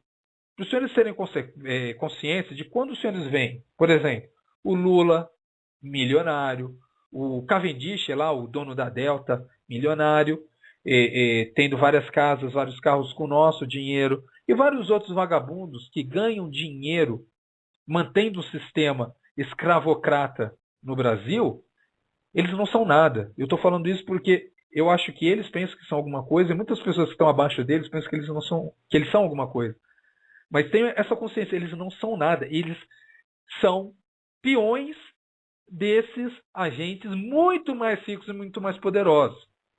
Eles só cumprem ordens internacionais. Da mesma forma que esse sistema conseguiu produzir esses retardados que não vão saber, não procuram saber o que está acontecendo lá na questão dos Caiovás Guaranis. Eles simplesmente acrescentam o nomezinho Caiová Guarani para defender o interesse daqueles bandidos que estão levando criança e mulher para cometer crimes na propriedade alheia.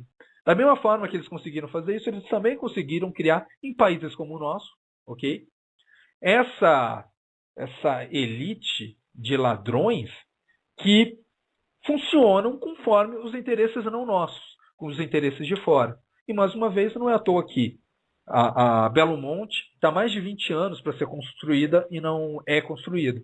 Não é à toa que os nossos policiais estão sendo caçados em São Paulo e ninguém fala nada.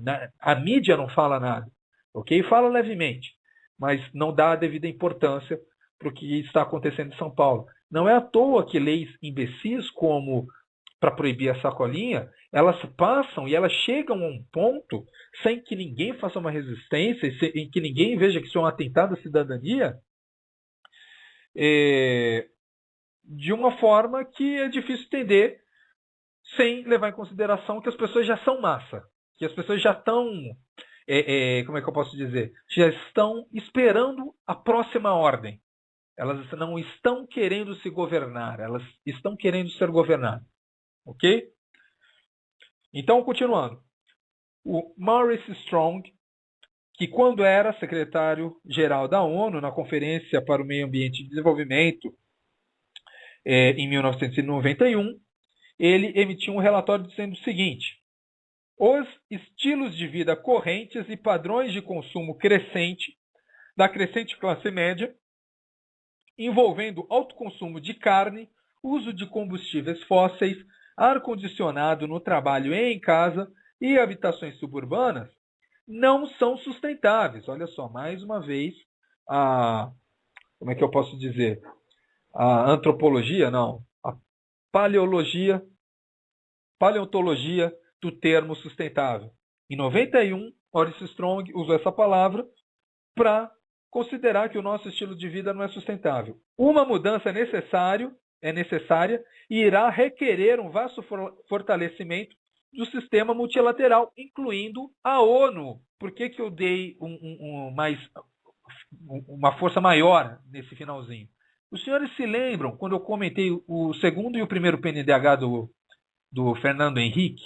Os senhores se lembram que tem ali, eu acho que nos 2, itens que dizem que é necessário fortalecer mais a ingerência de organizações internacionais no Brasil? Não é à toa que o Fernando Henrique, que esse bandidinho, ele faz parte, ele é membro honorário do Clube de Roma. Os senhores sabiam? Procurem na internet. Os senhores vão ver isso no site do Clube de Roma. Do site da organização que produz publicações que diz que a Terra tem o câncer e o câncer é o homem. Fernando Henrique, não é à toa que o governo dele matou muita gente. Matou muita gente como? Com ineficiência, com improdutividade, com intervenção do governo na economia, com a reforma agrária, com políticas ambientalistas, ok? Não é à toa que ele matou muita gente. Porque ele segue essas premissas. A população, o mundo tem esse perigo da superpopulação, então é necessário matar as pessoas, é simples assim. E o Fernando Henrique não tem e ele também não tem nenhuma liberdade para fugir desse sistema, porque se ele não for isso, ele não é nada. Que fique claro. Por quê? Porque eu já falei, infelizmente, eu me formei numa universidade marxista, que é aquela porcaria da Unicamp. Não vou desmerecer ali uns 6, 7 professores que até hoje eu me lembro que são muito bons, mas não eram marxistas, mas o resto tentava colocar ali uma agenda marxista no programa, de forma que eu tive pelo menos 2 anos e meio de Marx. Os senhores acreditam nisso? Que faculdade de economia séria que faculdade de economia tem a pretensão de ser séria, colocando leitura de O Capital por mais de 2 anos? Nenhuma, né? Não é à toa que internacionalmente a Unicamp não é muito mencionada. Então vamos lá. E nesse curso eles davam alguma literatura do Fernando Henrique, mas eles mesmos criticavam. O próprio Fernando Henrique dizia para esquecer o que ele tinha escrito, e pode ter certeza que nós esquecemos. E é senso comum que ele é um sociólogo medíocre, ok? Com exceção, claro, das pessoas compradas pelo Clube de Roma, pelo Grupo Bilderberg, por todo esse aparato que financia essa agenda negativa, que paga as pessoas para darem prêmios para retardados como Fernando Henrique Cardoso. E eu não tenho nenhum problema de falar isso. Então, continuando, coincidência, em 1972, ou seja, no ano daquele Limits of Growth, o Maurice Strong foi o primeiro organização da Conferência da ONU para o Ambiente Humano, o mesmo ano estabeleceu limites para o crescimento e extinção do DDT. Então vamos lá. Outra obra importante para entender essa agenda ambiental, Our Common Future, feito pela Comissão Brundtland, em 1983, dizendo o seguinte: desenvolvimento global sustentável, ou seja, novamente a palavra lá em suas primeiras evoluções, requer que aqueles que têm mais recursos adotem estilos de vida dentro dos meios ecológicos do planeta, em seu uso de energia, por exemplo. Ademais, rápido crescimento populacional pode aumentar a pressão dos recursos e diminuir qualquer aumento no estilo de vida. Assim, desenvolvimento sustentável pode ser atingido apenas se o tamanho e crescimento da população estiverem em harmonia com a mudança do potencial produtivo do ecossistema. Ou seja, mais uma manifestação da necessidade de impor essa agenda sustentável nas nossas vidas sem a nossa autorização, ok? Esse que é o grande problema. Se a pessoa quer ser escrava, então crie lá seu pequeno clubinho e viva sem sacola plástica, sem gasolina, sem nada, mas não vai atrapalhar a vida das outras pessoas, das outras famílias, ok? Então, olha só, eu tinha umas coisas para falar, mas eu vou tentar terminar aqui falando da questão lá dos integralistas. Mas o que é importante que os senhores tenham em mente é que não tem meio termo o movimento ambientalista. Não tem. Fingir que a pessoa é ambientalista por causa da natureza, da reciclagem, dos ursos polares, dos pinguins, de dar abraço nas árvores, é a mesma coisa que alguém aderir ao nazismo por causa da roupa invocada, dos cumprimentos maneiros, ok? Da moda nazista. A pessoa, eu sou nazista porque eu gosto de me vestir que nem nazista, ok? É a mesma coisa. Por quê? Porque as consequências são genocidas. Não tenham nenhuma dúvida disso. As consequências do movimento ambientalista é genocida. Por exemplo, ela está relacionada com essa questão do movimento indigenista. Eu já falei aqui no conflito de Corumbiara, financiado por ONGs internacionais, Várias pessoas morreram, inclusive uma criança. Isso daí está conforme a agenda deles, de acabar com a população, criar conflitos, justamente para você isolar o campo, não é para ninguém ficar morando no campo, é para todo mundo ficar na cidade, meia dúzia de pessoas produzem, as pessoas morrem de fome. Um dia isso daí chega a uma estabilidade, eles que estão cheios da grana, eles vão sobreviver, os senhores e as senhoras não, se não forem espertos.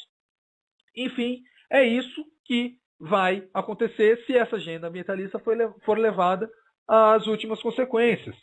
Então, no final das contas, o nazismo e o ambientalismo têm muito em comum. Olha só, o ódio pelo capitalismo, limitação das suas liberdades individuais, a crítica à democracia, o desdém pela humanidade, a supervalorização da natureza, entre várias outras coisas. Ok? E a gente já vê que muitos não têm nenhum receio de revelar isso. Por exemplo, eles não têm nenhum receio de falar que a Terra tem um câncer e o câncer são vocês. É o seu filho, a sua mãe, o seu papai, o seu vovô. Eles não têm receio de falar isso. Eles não têm receio de publicar isso. Eles não têm receio de publicar isso na internet de uma forma que os senhores podem conferir se quiserem, pô. Ok? Então é isso. Os ambientalistas já roubaram dos nazistas a questão do Lebensraum e a vontade de exterminar a raça humana. Eles só estão esperando que nós baixemos nossa guarda para executar o que está na sua mentalidade doentia ambientalista. Ok? Então, antes de continuar com a parte do integralismo, que fique claro, o carinha que está dizendo que é ambientalista por causa desses motivos, ok? Olha só, são pessoas, eu já vi isso, pessoas escrevendo lá na internet que a raça humana não presta, que seria bom se houvesse um vírus para exterminar todo mundo. É o mesmo lixo de pessoa que vai escrever do lado do seu nome Guarani Kaiowá, ok? Que não é muito diferente, essas pessoas, esses idiotas úteis, esses retardados, não é diferente do nazista. Os senhores não pensam que o nazista, lá naquela época, ele aderia ao nazismo por causa das ideias ruins. E eles, quando estavam entrando lá no partido nazista, eles pensavam assim, pô, eu estou entrando aqui para matar criança, para matar mulher, para matar judeu, eu quero matar cigano, e todos os líderes nazistas estão falando em matar cigano, então eu quero matar cigano. Porque não era assim, a gente tem registro disso. Eles se infiltraram na sociedade com mensagens bonitinhas. E essas mensagens bonitinhas, ok? Para você parecer uma pessoa boa de uma forma fácil, sem precisar fazer nada, é o melhor feromônio para babacas que existe. Infelizmente é assim. Infelizmente, o movimento ambientalista já mostrou faz tempo sua cara e é a hora de os senhores escolherem de que lado estão. Ou está do nosso lado, ou está do lado do Clube de Roma, da economia verde e agora do Instituto Milênio. Ok? Então, vamos ficar aqui com uma musiquinha antes das palavras finais e da pequena introdução que eu vou fazer sobre a questão do integralismo, que eu vou bater mais forte na próxima semana. Ok? Então, vamos ficar com Hino da Infantaria.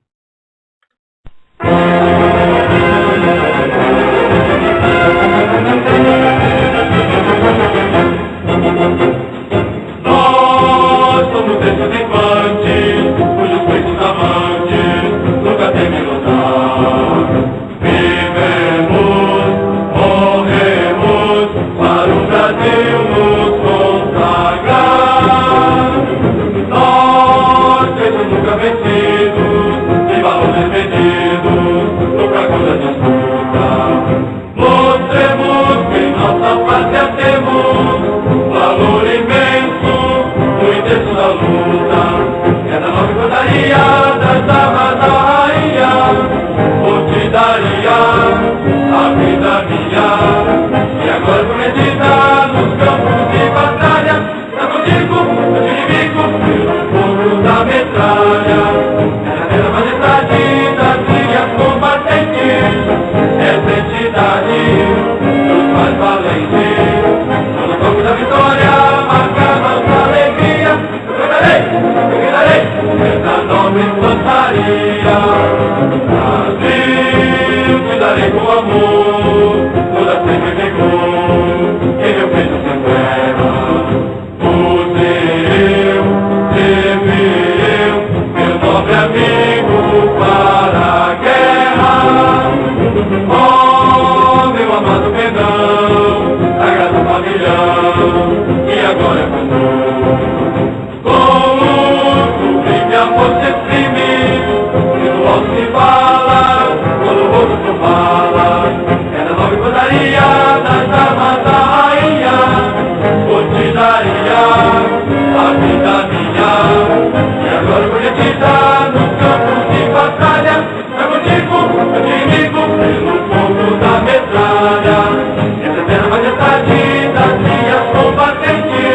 irmãs e irmãos, chegamos ao último bloco do programa e eu vou apresentar aqui a minha proposta desses comentários aos integralistas.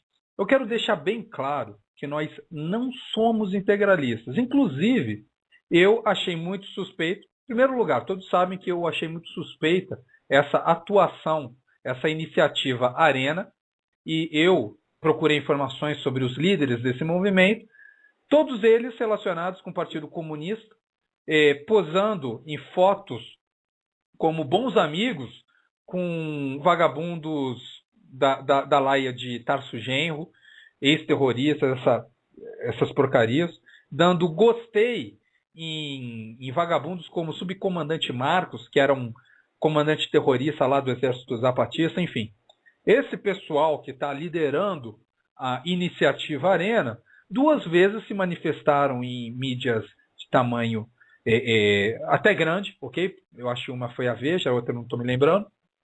Mas essas 2 vezes eles falaram em ter contatos com os integralistas. Isso daí já me despertou também a desconfiança, não em relação aos integralistas, porque eu já faz tempo já sei que são esquerdistas, mas a iniciativa da senhora lá Baginski e do seu, não sei, namorado lá, do cara que usa óculos. Mas é uma coisa a mais para que os senhores saibam. Integralistas são de esquerda. Pior, os integralistas naquela época eram antissemitas. Não todos, mas uma boa parte deles. Eu vou provar aqui com literatura da época. Por exemplo, a leitura que eu vou fazer aqui agora, uma leitura rápida, é do livro A Quarta Humanidade, não qualquer edição, a edição de 1934, ou seja, a edição que os integralistas da época do integralismo tinham disponível. E ele diz o seguinte, na nota de leitura da página 32, ele diz o seguinte: a nação judaica cumpriu o seu destino histórico até o cristianismo. Daí por diante, porque não compreendeu a sua grandiosa missão, que havia terminado, tornou-se uma força destrutiva. E ele trabalha com essa ideia durante o resto do livro. Ou seja, novamente, a mensagem aqui é que a nação judaica, ela era uma coisa boa até que construiu aquilo que o Plínio Salgado gostava, que era o cristianismo. Depois disso, ele diz isso, não sou eu. A nação judaica tornou-se uma força destrutiva, ok? Houve sempre uma Judéia de profetas e de doutores. Os profetas levam a vida, os doutores levam a morte. Então, que fique claro, existe um antissemitismo até nos textos do Plínio Salgado.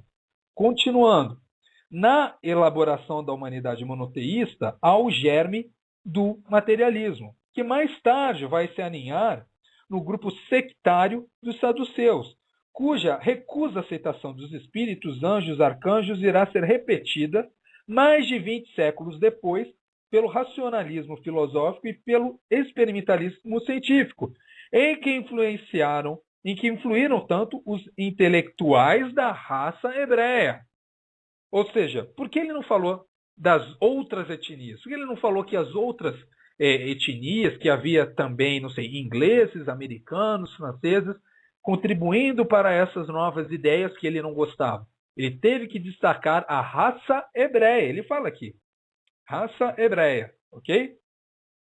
Isso na página 33. Então, continuando. Na página 55, ele diz o seguinte: examinando o caráter finalista da doutrina de Marx, chegamos à conclusão de que o marxismo é apenas o misticismo às avessas. É o misticismo da raça judaica. Ou seja, aquilo que ele mais odeia, que o marxismo, que seria o marxismo-comunismo, já que ele é um socialista não marxista, esse marxismo, esse socialismo marxista ou comunismo, tem um misticismo às avessas, que é o misticismo da raça judaica. Está escrito aqui no livro do Plínio Salgado. Para se compreender a essência recôndita do socialismo de Marx, é preciso conhecer o Talmud e os protocolos dos sábios de Sião. Em última análise, essa ateocracia que domina a Rússia não passa da velha teocracia qual? Hebreia, revestida da forma negativa. O autor de O Capital espera um Messias que não é um homem, mas uma raça. O seu governo será com verga de ferro, como diz o Talmud. Ou seja, ele se coloca de uma forma, em todo momento, falando, explorando esse tema do judeu, da raça judaica, ele fala o termo raça, ok?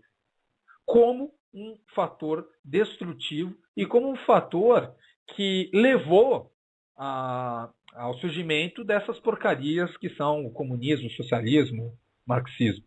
Ok? Continuando, e aqui eu só estou apresentando por quê? Porque eu vou falar de novo sobre isso no próximo programa, mas eu também vou falar sobre outros trechos, ok? E outros livros. Eu vou falar sobre Páginas de Combate e sobre periódicos integralistas, onde essa questão do antissemitismo é comprovada e que eu acho de uma forma mais grave, porque não está só no livro de liderança. Ela também está em periódicos de vários, onde vários integralistas se informavam e compravam para formar a sua opinião. Então, eu tinha mais duas passagens para falar, mas eu só vou falar uma. Somos mais avançados que o fascismo, no qual, diga-se de passagem, temos muito que observar e aproveitar. Ou seja, o Plínio Salgado acha que cria um fascismo melhor que o próprio fascismo, mas também acha que o fascismo tem coisas lá para observar e aproveitar. Ok? Enfim, e aos socialistas que tudo querem socializar, diremos que a primeira coisa que o integralismo pretende não socializar, mas estaticizar. Ou seja, o negócio do integralismo é estatizar, não é socializar, ok? Ou seja, ele não é que nem a gente, ele não quer mais Estado, ele quer mais Estado.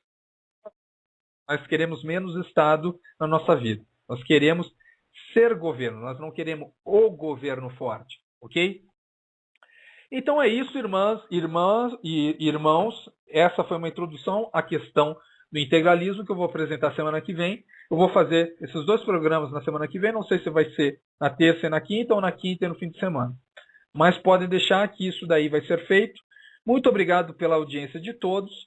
Eu acho que é suficiente para substituir o dia do dia 12 de outubro.